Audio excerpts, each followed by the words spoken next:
What's going on? It's your boy Deejay the Don. This is the Outsiders Movement. I'm here with Mental Wellness and Sasha Didell. Hey. I got Kirsten in the house. Hello.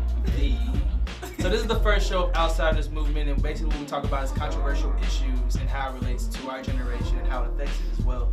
So, we always start the show off with the irk of the week, and the irk is like something that just really needs to be talked about, that really kind of grinds our gears, I guess, if you want to say it like that. But this week, the irk of the week is the division between the NFL protests versus the Charlottesville protests.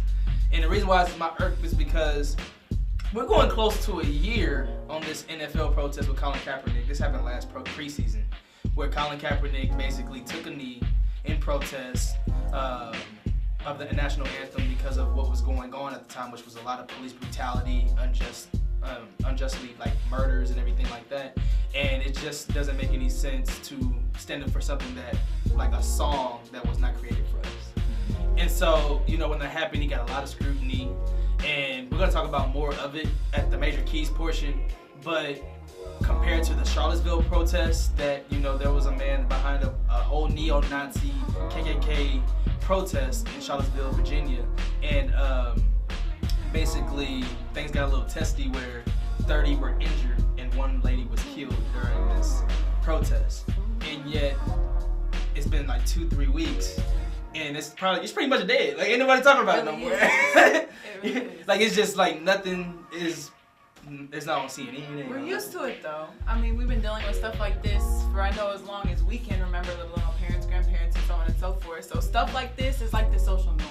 But that's the issue, and that's the irk in itself. It's just like the NFL protest is bigger than this. Ain't nobody dying, ain't nobody hurt, ain't nobody getting affected during the NFL protest. People are dying, people are injured. This is like the true state of our country right now. You know what I mean? Like, it's only when it's convenient, and that's kind of like my motto of America is like, what have you done for me lately? And when it is convenient, because of the fact that when this protest happened, it was kind of like it was huge. It was all on CNN. It was stuff like that. People wanted to play their parts in it. It really was bigger on social media than it was on CNN. But in this college town where it led to the death of this lady, no one really paid their respects to her because of the fact that when the neo-Nazi leader Jason Kessler, he basically publicized how he was pretty much happy about this. Yeah, he pretty much said she put herself in that situation. Yeah. So it's her fault as to the reason she got killed. The whole victim. Yeah. And honestly, when it comes to stuff like that, I feel like when it did happen, it was broadcasted fairly, it was made the front page of the newspaper, and a lot of people were definitely talking about it. But if you were to look at it from an African American standpoint, we're used to stuff like this. We don't get the front page of the newspaper. We don't get broadcasted everywhere. We're just kind of shoved under the rug, like, oh, until the next one type of thing. But this is broadcasted. It was broadcasted enough, in my opinion, more than what we're used to. Well, I mean, and we're gonna talk about it in Major Keys, but like, why do you think that it does not get the media that it really needs to be put out there? I mean, like I said, the NFL protest is a year. It's been a year. Yeah. And we're still, and it was huge. It was even during the summer when nothing was happening in the NFL. They still talked about it. They went step by step with Colin Kaepernick. It's more intimidating though for Colin Kaepernick to make a stand, because if a lot of the truth unravels about our history or the way that we're treated literally every single day of our life, that being unraveled and the truth being told from that is a lot more severe than Charlottesville in the eyes of America. Because it's like, okay, that kind of happens often. We're used to that. It's what's going on right now. But with us, it's every day. It's really scary that something like Charlottesville, where you have outright violence being shown by these extremely radical people, is so normal. Especially, like, it's 2017, and I know that's an old argument, but we shouldn't allow that to be so normal. Like, I was watching a video just yesterday from a couple weeks back talking about what happened in Charlottesville, and one of the people who was giving commentary on it was talking about how they were tired, which I think is the saddest thing. Tired of what? Just tired of having to think about that kind of thing, having to deal with that What kind of thing? Yeah. Just that whole opposition and division. Like, they don't want to say that there is a division there, that we're just basically all connected people. Yeah, it's unity does not exist. It does not exist here in America. America was not created for all of us to be for equal. true freedom. And then the national anthem was not created for African Americans. This is the, if you're gonna put it very blunt, this is a white man's country. It wasn't created for women either. It wasn't. Absolutely. And especially being an African American and a woman, that's a double negative. They look at us very. That's why I love Kirsten being on the show, because she is a young African woman who is very talented. Like I said, previously, you can make an impact on a lot of women because you started so young and you're a lot more wise and above, from where a lot of us stand. So being African American and being African American woman, those are two struggles that we face because we're just looked at as kind of just objects, So it's really inspiring being able to be surrounded around it. So we're going to get more into the Colin Kaepernick and the neo-Nazi protests and our major keys, but right now we got Miss Kirsten with the Truth Corner. Earlier this week, Taylor Swift released an announcement for her upcoming album Reputation, which will be released on November 10th. In the album, the general theme seems to be calling out her past aggressors and enemies, with a very female empowerment feel to it. This trend has been continuous previously in the music industry, especially this year, with albums like Melodrama by Lorde, which focused on her past breakup, as well as Halsey's album Helpless Fountain Kingdom, which also focused on her last breakup. There seems to be an emerging theme of female empowerment, especially with the trend of feminism. Now, say what you will about feminism, there are some radical sides to it, as well as the not so radical sides. As problematic as it is, at the core of its values is equality. And it's good to have female leaders, especially in industries whose audiences are impressionable young girls, to be leading a mindset of empowerment and freedom over your own self. However, we have to be mindful of what the intention of these empowering messages are. Taylor Swift's past reveals that she may not be as much of a feminist as she claims to be, and because of her past business moves, such as taking her album off of Spotify, which allows those who are not in as high profit margins to be able to listen to her album, as well as sue YouTube creators who have used her music in her videos, you can inference that her intentions with her album may not be as noble as one may think. We got Outlandish Lando at the Country Club Plaza asking crazy questions like, can you lick your own elbow? So you know what it is, it's the Outlandish pose of the week. See if I can lick my elbow. What does mug ask you? Boy, Outlandish Lando with the Outsiders, and this is your daily poll. Darrell here, Outsiders, poll of the day. Darrell, do you know who Leonardo da Vinci is? Yeah. Who is he? He was a great architect, painter. He was said to have kind of, what's the word? I said architect, but he was said to. Okay, that's good. Yeah. He's an architect. There Yeah. you was going. I was getting ready to go there. I was trying to go there. Did you know he was also an inventor? Yes. Question is, what was he an inventor of? Scissors, paper, or glasses? I feel like you got it, man. Glasses. Actually, that's wrong. At $20 waiting on you. But he actually invented scissors.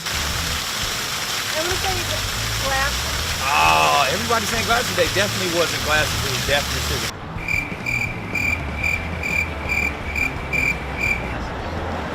I'll say glasses.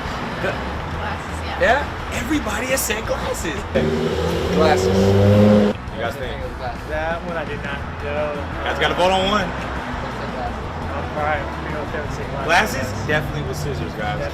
He invented scissors. Oh, you were the first one to get that right. High five to that one. Is it or is it not physically possible for you to lick your own elbow? No, it's not. It's not? Are you sure? What do you think? Well, maybe if your tongue's really long. Maybe if your tongue's really long. Yeah. I mean, how about we try right now? I'm not about to lick my own Not elbow. about to lick my own, you know? Yeah, right? Well, it definitely isn't possible. It's physically possible. I think you need to do it. I'll hold your bags as you try. I've heard this. No, There's no way. No. What if you're double jointed, bro? Okay. I think for me personally, it's physically impossible. It is. But I think there are some probably wacky double jointed people out there that could do it. It is. I would love to see that. Here goes. Here goes. Here goes. Here goes. You're almost there. You're almost there. Stick it out a little bit more. Oh, come on. Ah!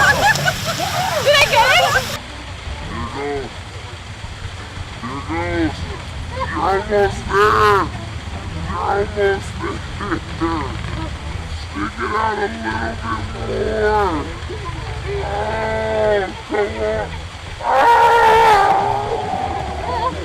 Three quarters, 4 dimes, 4 pennies. How much money do you have in 10 seconds? Jesus. Three quarters, 8, 4 dimes, 7, 75, 6, 105, 5. 4 pennies, $1.09. How much? $1.09. You're missing a one. $1.19. You're right there, man. Yeah. It's not a dollar. No, it's not. That's way over $1. It's $1. Something.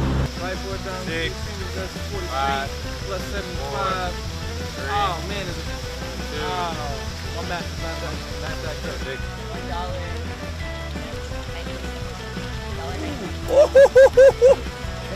You are the man. That's the Outsiders. And we are back with the Outsiders movement. We have Deejay the Don and Kirsten. We're gonna finish this up with our last segment, and we are gonna talk about the boycott and why it is so significant. So let me ask you, Kirsten, why do you feel that the boycott, coming from, you know, your age gap and where you feel like at the high school level, why do you feel like it's so significant? Well, from my perspective, kind of not being of legal adult age yet, I feel like a lot of what happens now will kind of cement the kind of America that will become, and how we react to things now will kind of cement how we will address things like this in the future. So boycotts against the NFL that kind of support free speech will kind of help cement our ability to speak freely against certain things, but if it's not put into fruition, then what is it to say for us in the future to kind of protest against things that we feel aren't right in America, especially being Black and already the history of being Black in America? If we don't start moving forward, how much longer do we have? Like, America is changing. We need to start moving forward with it. But is it really changing? Because in my mind, I feel like history's repeating itself. Exactly, but I'm talking the demographic of America. We have all sorts of people of color coming into this country, whether it be immigrants, whether it be the Black demographic growing. Like, we can't keep acting like we're in the minority, even though we are minorities. We're very much close to being the majority, though. We are actually very much the majority. Mm-hmm. For people that don't really know, though, like, because a lot of people are like, okay, what is basically these protests?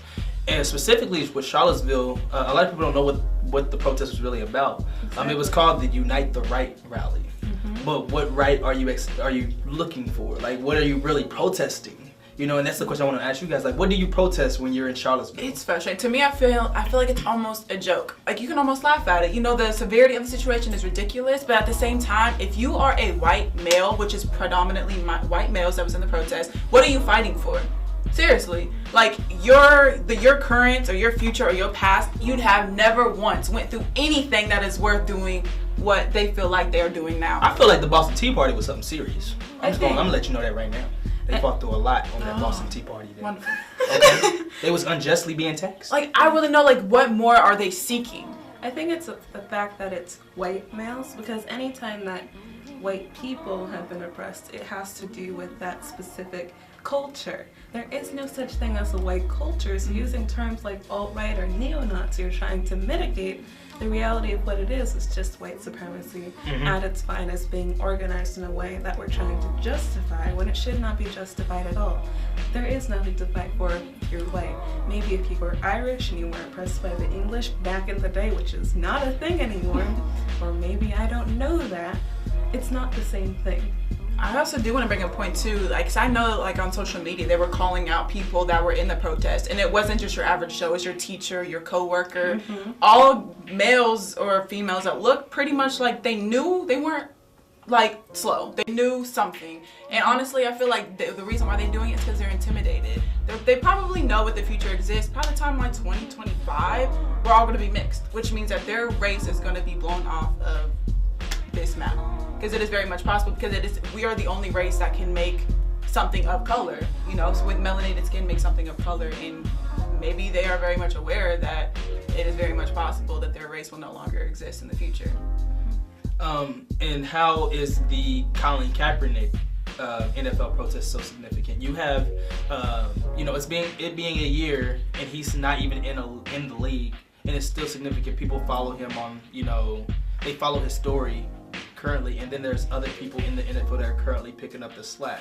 You know, you have Michael Bennett that got on national news calling out white athletes to stand in protest. I mean, sit during protests with us to show that we are united. If you feel like we are so united, why don't you stand next to me? There are African American athletes that are saying that they will not kneel because they are scared to lose their endorsements.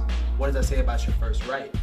You know, your First Amendment right. I mean, it's crazy. Like, so how do you feel? What do you feel is so significant about the NFL protest? I think it's the power behind what he did. Considering the national anthem, we sing it all the time. We're the only country that will sing it all the time whenever we can get an excuse to boast about how awesome America is. And then to sit during that, especially as a black man, that says a lot. So if he gets backing from other people, black men and white men alike, that says a lot. And that can be scary for people who are opposed to this kind of free will, free speech, especially in the sports industry where money is so influential specifically. Well, I want to bring something to, you know, a lot of viewers don't know is like after the Ray Rice, you know, domestic violence case, what happened was that because it took so long for it to come in fruition, it kind of showed, it wasn't them saying it, but it kind of showed since it took so long for them to suspend him in the NFL that they supported what Ray Rice did. And even though they didn't, because it took so long, women supporters in the NFL dropped 20%. And 20% of their sales went down. And so they had to hurry up and make a move, and their move was to suspend him and ban him from the NFL. Which, you know, they've you know, lifted that charge since, you know, they made that. But it's like how fast things move. So for African Americans to really come together, since the NFL is 80% black, what is it going to take for us? Like, I'm going to ask a question. Are African Americans taking this protest seriously? Very much not. Very much not. And why not? We're very bad at uniting. We are terrible. We're the only race that refuses to unite. You can go anywhere in Chinese and Japanese, Koreans. They sit together just around the corner from, you know, where I live. They have their own little community together, and there's no, you know, hate. It's just chill. You can just go walk outside and not feel intimidated or like, you know, scared for just sitting outside in your parking lot. You can go to any heritage. You know, you can go like the Latin community, you know, Asian community. I mean, heck, the white community, European, like everybody's gonna come together when it's time to come together. But then when African Americans, I don't know. I mean, obviously it's the history behind everything that's happened in the last 400 years. Not even that. It's that idea of family. It's in all those cultures, but because of the history too, that idea of family isn't as strong in the African American community. I just want to know what it's going to take, and I do believe one thing that I truly, you know, stand for is that if you have a social platform for change, use it. Because I don't understand. That's why we have, since the NFL is 80% black, what if all 80% of them took a knee during the national anthem? Then what's going to happen? What can they say? I will play the devil's advocate and say that for anybody, especially African Americans, to take away football from their life is ridiculous. I mean, like, really, you can go to 80% of black people and be like, yo, go ahead and boycott the NFL. And they be like, they'll look at you like you the crazy one. Like, what you mean? Bro, I love the Chiefs. I love it. I can't just take a Sunday off. You know what I mean? Sad though. But that's what I'm saying is that asking people to take away, it's America's sport. It's like hand in hand with baseball about what's prominent in this country. Sports is really one of the things that brings everybody together. You know, it celebrates a lot of things that go on in the world. It's not like, you know, we have rallies and stuff like that on a daily basis that gets, you know, big media exposure. They use it. Sports does it. If that's what we are known for in America, to bring us together, then why don't we take advantage of that? Okay, so what steps is it going to take for us to unify? Well, first of all, we need to stop having all these African Americans who do, you know, are athletic, like look down on Colin Kaepernick for what he's doing. I think it's super embarrassing being African American and looking at all these multi-millionaires, super talented and athletic or whatever you do. Just look at Colin Kaepernick or anybody else that wants to take a stand. Look at them like they're crazy because you're so infatuated. Like, you feel like you need money. You feel like that's what's keeping you sane is $1 in your pocket, when literally money is the easiest thing to make. So what are you fighting for the football? Like, what, other than the NFL contributing to your pockets, what have they done for you? Well, a lot of people, don't really know who those players are, so I'm gonna give a few examples and we can talk about these people as well. Michael Vick, let's start off with Michael Vick. Michael Vick definitely was on ESPN and on the radio saying that Colin Kaepernick needed to change his image to get signed. And for everybody that is lived under a rock, Michael Vick was charged with dogfighting. You know what I mean? He had like a big dog cartel in his house. Like it was just a dog fighting ring, like Mania in Atlanta. Like it's funny, but it's not. It's just like it makes me mad because of the fact that like to change your image, you have to do something bad. Right. Let's go with somebody else. Who is it? Ray Lewis. Ray Lewis. Baltimore Ravens linebacker, Hall of Famer. He said that he was downing Colin Kaepernick on First Take. And how are you going to down Colin Kaepernick when you are alleged killer that got off? You got lucky and got off, but you're an alleged killer, and you are probably in the front office of the Baltimore Ravens right now. You know what I mean? And so it's just like, for all these people saying he needs to clean his image to get signed, it's crazy because all he is doing is showing his First Amendment right. You know what I mean? And he should not be scrutinized whatsoever for doing what he needs to do. And for black athletes, for you to tell him to stoop down, that's lowering your rights. It literally is. You're whitewashing yourself. White supremacists should never have that much of a factor into your mindset to where you have to down your brother or your sister. And that's where I feel like history is repeating itself, because it's just like we're not in the Jim Crow laws, but it kind of feels Jim Crowish when you come to the NFL because there's no black owners. We only have a handful of black coaches. We have about 4 black quarterbacks. Those are all leadership roles. We can't get a leadership role to save our life. I mean, I can't speak for the NBA, but for the NFL, NFL's just jaded. NFL feels like it is blackballing. Jaded. In itself. I think it's interesting what you said about sports unifying people, because another thing that people usually say that unifies people is music, and you see musicians all the time speaking out about all sorts of things. And musicians don't get paid as well as sports people do. Right. So it's crazy how influential that money factor can be, and that how controlling it can be when you're not in that power position. When it's coming to the Charlottesville thing, because in the preseason, you saw Michael Bennett, you saw Chris Long, Michael Jenkins. Michael Jenkins is a safety for the Eagles. Chris Long is a linebacker for the Eagles, and they came together during the national anthem, and he held on to him while Michael Jenkins lifted his fist in protest about the national anthem. He wasn't sitting or kneeling, but he definitely showed that there was an issue there. What is your feelings towards African Americans? I mean, like that whole unite. Is it like just for fake? Is it real? What is it really? As long as it's not temporary, because I really don't like the term, protest. Because when I think of the term protest, I think of something that's super temporary. Like, if you're willing to stand by us and fight with us, that's one thing. But don't just throw the fist up in the air just to get yourself some publicity for that moment. That's not what we're doing this for. Like, look what Colin Kaepernick is going through just in this single year. That what he has to face every single day. Like, if you're gonna come with us and fight with us, you better know what's coming. Because it's taking even putting your toe into the water for what we have to deal with on a day-to-day basis is severe.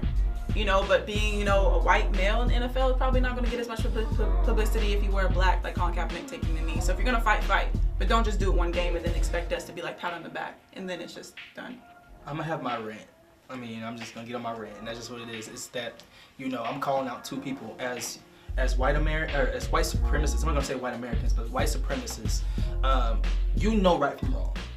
There's no way that you can sit here and say that what's going on in the NFL protest is wrong, because what was created here, basically what you're telling us is that the First Amendment right was only created for white supremacists. And that's just what it is. African Americans can't have that right.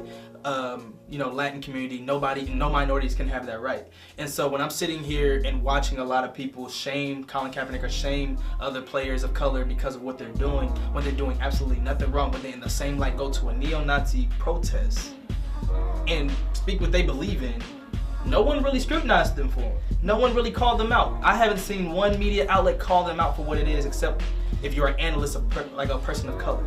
And so it's just like, it's disgusting in the fact that I have to sit here and I have to explain to white supremacists what the issue really is here. You know, media outlets is not saying it, so I have to sit here and say it. We have to step up. If you want really us to be united and us to have freedom, then you need to unite with us and state that there really is an issue. When we having protests, you need to be in the front line just like we are. You need to be stepping up on social media, calling out these white supremacists just as much as we are, because we're the ones that are looking like we are tripping. We're not tripping. We have sitting here for 400 years and being shamed for what we have done.